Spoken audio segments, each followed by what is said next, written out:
I want to talk about the previous record, The Strange Case of, because it's a little bit of a departure in terms of songwriting.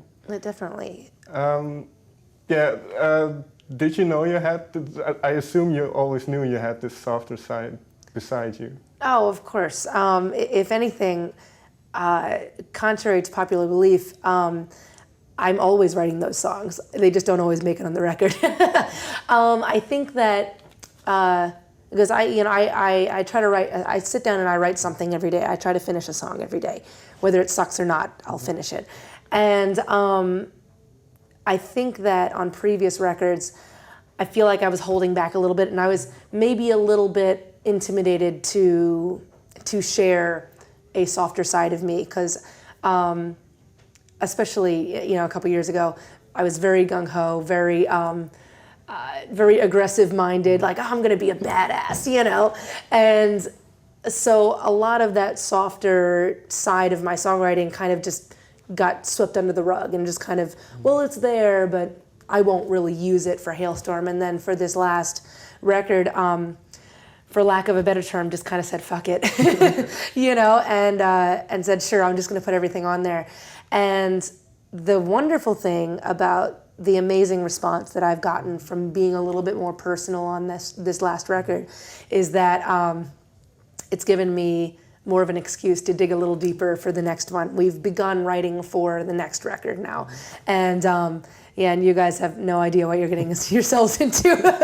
So now the vaults are all open. I think it's just, it's a matter of like, you're growing up too, and you're a little braver than you were before, and so you want to take those risks. And for me, I want to take those risks now and lay everything out there and kind of not be afraid to wear my heart on my sleeve.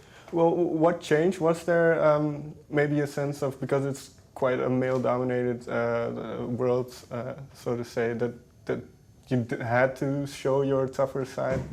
I think so. I think, especially when I was a teenager, the whole reason I started wearing heels was because it was one more thing that the guys couldn't do, and that I could. So little things like that, I would definitely, I felt like I not necessarily needed to fight my way in, not in a negative way, but in a very positive way, as in like, I'm still a chick, but I can play with the guys type of thing. And after so many years of kind of proving yourself in this, whatever you want to call it, this male-dominated genre or whatever it is, you feel a little bit more comfortable in your own skin and say, well, you know what, look at all these things that I've accomplished, and look at all these things that that people now see in me. And so you feel more comfortable kind of opening yourself up a little more. So. Did the Grammy Award help?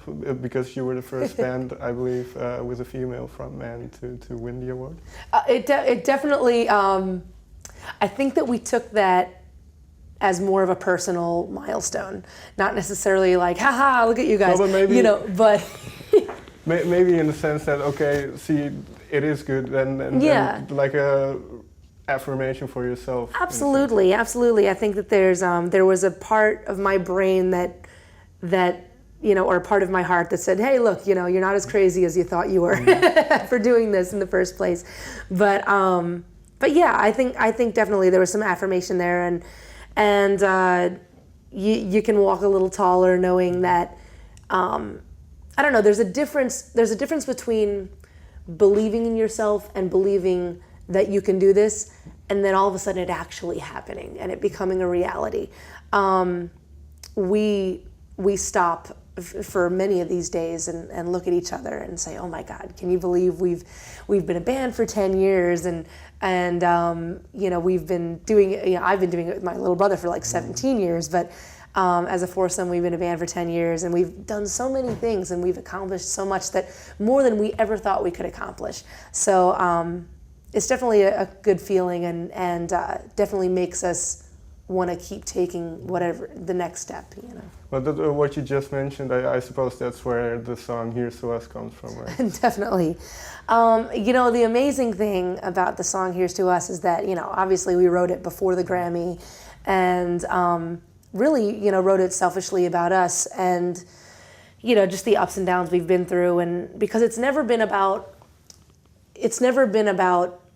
the rewards or the struggle. It's been about both. It's been about the journey and going through everything together, being lucky enough to do what you love with the people that you love. It's so amazing. There's so few people that get to say that. So we just feel that we're very lucky.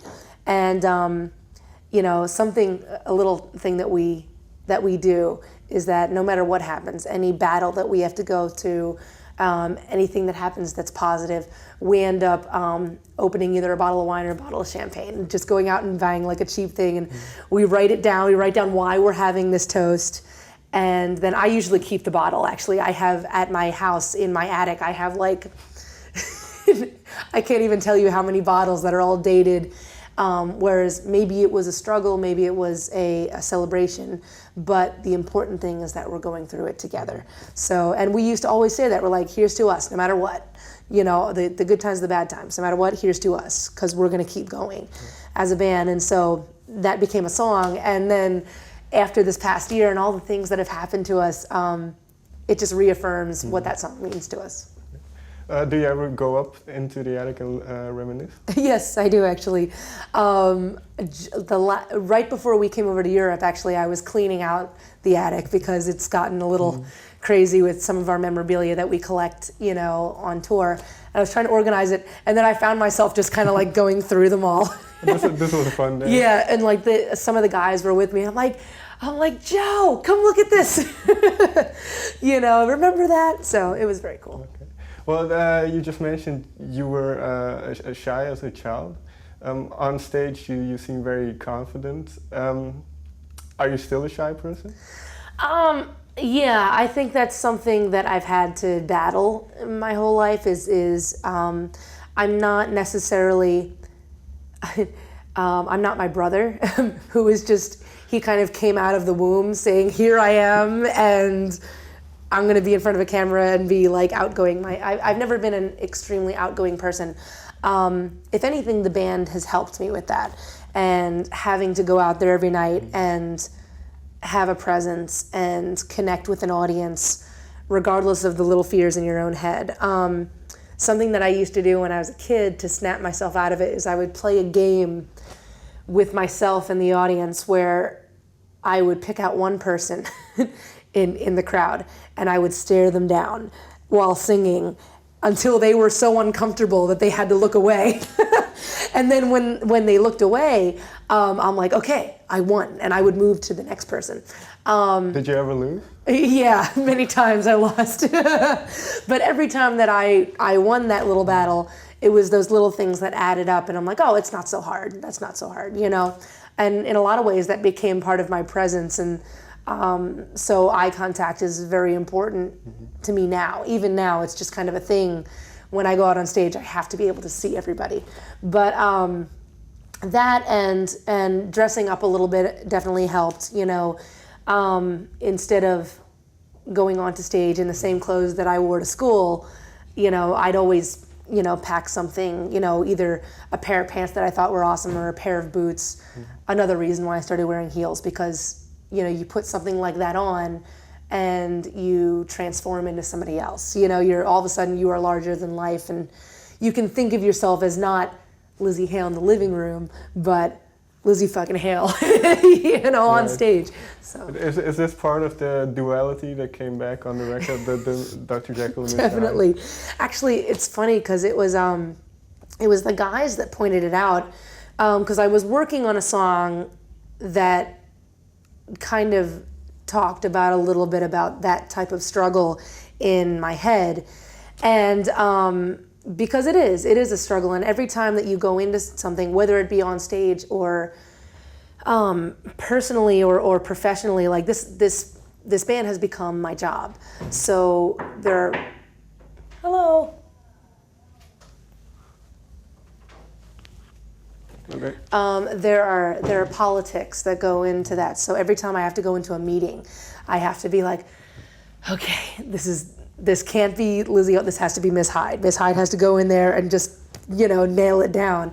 So there is that kind of, not to quote the song, but there is a kind of nightmare in my head that I have to battle every time I have to do something like that.